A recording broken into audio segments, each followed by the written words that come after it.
تو میں بتا رہا تھا کہ آپ نے تو لوگوں سے فرمایا مانگو کیا مانگتے ہو.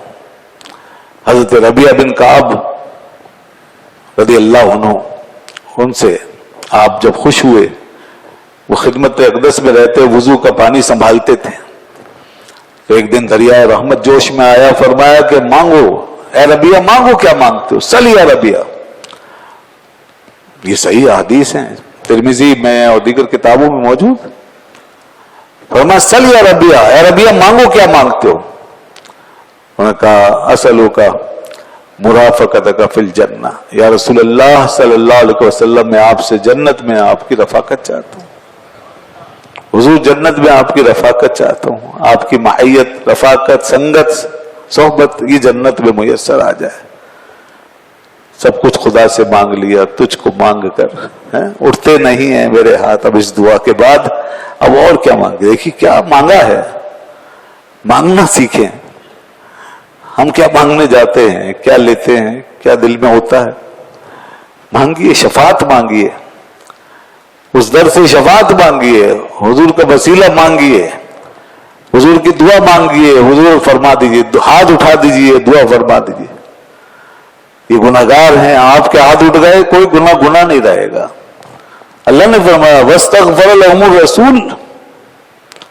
تو حضرت ربیعہ نے کہا اسألک مرافقتک فی الجنہ، میں آپ سے مانگتا ہوں. وہ کیا کہنا ہے؟ میں آپ سے مانگتا ہوں. لوگوں نے لفظوں کا کھیل شروع کر دیا کہ یوں کہا تو شرک ہو جائے گا، یوں کہا تو نہیں ہوگا، توں کہا تو ایسے ہو جائے گا، یوں کہا تو ویسے ہو جائے گا. یہ چیزیں لوگوں نے اس میں الجھا دیا. حالانکہ شرک کا معاملہ واضح ہے. جب کسی کو خدا سمجھ کے کچھ بھی مانگو، کچھ بھی کرو، ادب کریں، تعظیم کریں، کھڑے ہو جائیں، بیٹھ جائیں، اگر خدا مانا ہے تو شرک ہی شرک ہے. اور اگر خدا نہیں مانا تو بھائی شرک نہیں ہوتا. اگر بندے کو بندہ سمجھا، وسیلہ سمجھا اور اصل دینے والی ذات اللہ کو سمجھا، تو پھر جس طرح آدمی سوال کرے، مانگے، شفاعت کا سوال کرو، دعاؤں کا سوال کرو، رحمت کا سوال کرو، حضور سے دنیا اور آخرت کی کرم نوازیوں کا سوال کرو، رب کا قرب مانگو، ایمان کی دولت، اس کی حفاظت مانگو. جو بھی انسان سمجھتا ہے کہ یہ میرے لیے سب سے اہم چیز ہے، مانگے. تو معبود سمجھ کے نہیں، محبوب سمجھ کے مانگا جاتا ہے. محبوب، اب محبوب رب العالمین ہیں. اللہ فرماتا ہے ادھر آؤ اور یہاں آ کے دیکھو پھر آخر رب نے وہاں کیوں بھیجا. اس لیے کہ وہاں اللہ کی جو عنایتیں ہیں، جو کرم نوازیاں ہیں، وہاں جو قبولیت کے آثار ہیں وہ سب سے زیادہ ہے. تو حضرت ربیعہ بن کعب کس طرح مانگ رہے تھے دیکھیں نا. اسألک مرافقتک فی الجنہ، میں آپ سے مانگتا ہوں. یہ بھی ٹھیک ہے، میں آپ سے مانگتا ہوں. تو آج ہم جا کے کہتے ہیں اسألک شفاعت یا رسول اللہ. ہم آپ سے شفاعت کا سوال کرتے ہیں حضور، اسألک شفاعت یا رسول اللہ. اور یہ بات بار بار کہو، اسألک شفاعت یا رسول اللہ. تو حضور نے فرمایا وغیر ذالک، اے ربیعہ اور مانگو، اس کے علاوہ بھی کچھ مانگنا چاہتے ہو مانگو. مگر اب اس کے بعد کیا رہ گیا؟ سبھی کچھ تو مل گیا.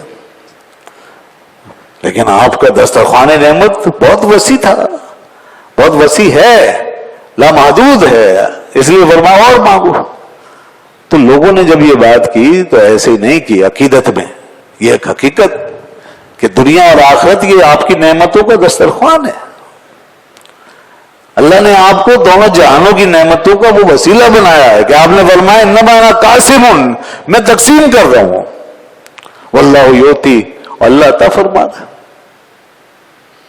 اسی لیے اعلیٰ حضرت نے کہا کہ نعمتیں بانٹتا جس سمت وہ ذیشان گیا، ساتھ ہی منشی رحمت کا قلمدان گیا. منشی رحمت کا مطلب رحمت کو پیدا کرنے والی ذات. یہ اردو کا لفظ نہیں ہے منشی، یہ عربی کا لفظ ہے. پیدا کرنے والا جو رحمت کا خالق ہے، اس کا قلمدان ساتھ ساتھ چل رہا ہے. پیارے محبوب جس جس کو دیتے جائیں گے ہم لکھتے جائیں گے، دے دیا، فیصلہ ہوتا جائے گا. جس جس سے آپ راضی ہوتے جائیں گے اس سے رب بھی راضی ہو جائے گا. یہی تو مطلب ہے فاستغفر لهم الرسول کہ رسول نے جب ہاتھ اٹھا دیے تو اب کیا ہوگا؟ لوجد اللہ توابا رحیما، تو تم ضرور پھر وہ اللہ کو بہت توبہ قبول کرنے والا اور مہربان پائیں گے جب انہوں نے ہاتھ اٹھا دیے.